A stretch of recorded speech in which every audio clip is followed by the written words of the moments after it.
Joining me now is retired Lieutenant General Ben Hodges, former commander of U.S. Army Europe. Thank you so much, General. Really appreciate it. Thanks for the opportunity. So let's start right there with this horrible news, this F-16 crash. What are the implications of this, and what's your reaction? Well, of course, it's terrible for the family who loses that lost the pilot, and it's terrible for his colleagues. But I mean, this is a war, and the F-16s, which have been provided not by the United States but by other European countries, they're not magic. I mean, it's about how they're employed, and it looks like the Ukrainians were already having positive effect using them in a air defense role. And of course, there may be other losses, but this is what the Ukrainians have to do to protect their fellow citizens. Lieutenant General, let me ask you, do you think that it could jeopardize the Biden administration, other allies, providing Ukraine with more F-16s, more fighter jets that are needed? No, not at all. I mean, first of all, of course, there's always an investigation after any aircraft goes down in any circumstances. But this should not affect whether or not nations provide an F-16 to the Ukrainians. We don't even know why it went down yet. There's only speculation. The fact is, F-16s, air power is an important part of Ukraine's ability to defend itself. We should have been providing these things two years ago.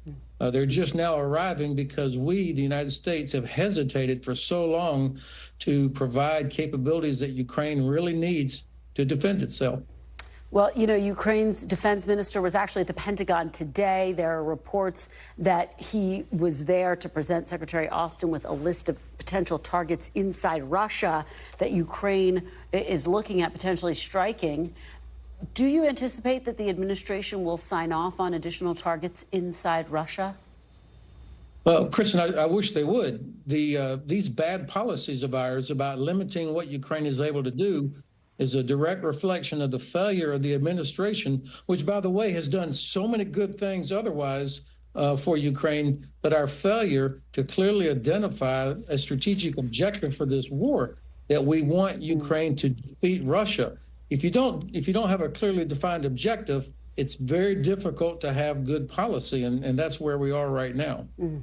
Just zooming out a little bit for folks here who care deeply about what's happening, what is the state of this war right now? Because Ukraine has now gone into Russia, but Russia has not backed down. What is the state of the war? Is there any hope that there will be peace talks at some point in the near future, in the next year even?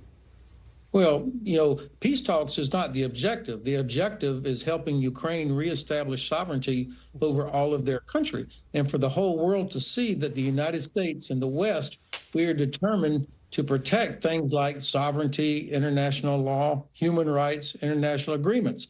If we can't do it against Russia, where it's much simpler in Europe than it will be in the Pacific, then I think the Chinese will draw conclusions that we're not really committed to that. So I think actually it's useful to keep in context that this war has been going on for more than 10 years, and Russia had all the advantages, and they still control less than 20% of Ukraine, and they've lost 600,000 troops. I think Ukraine has changed the narrative of this conflict, the momentum with their counteroffensive into Kursk, and I think the Kremlin is very worried right now about what's going on. Lieutenant General, very quickly, we just have about 20 seconds here. How closely do you think folks are watching the election here, the very different perspectives on whether aid should continue to Ukraine? Well, I think the president needs to explain to Americans why what happens in Ukraine affects people in Missouri and Oklahoma and California and New York. It's about our economy.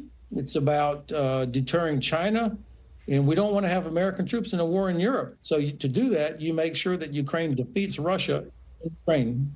All right. General Ben Hodges, thank you very much for your perspective. Thanks for watching. Stay updated about breaking news and top stories on the NBC News app or follow us on social media.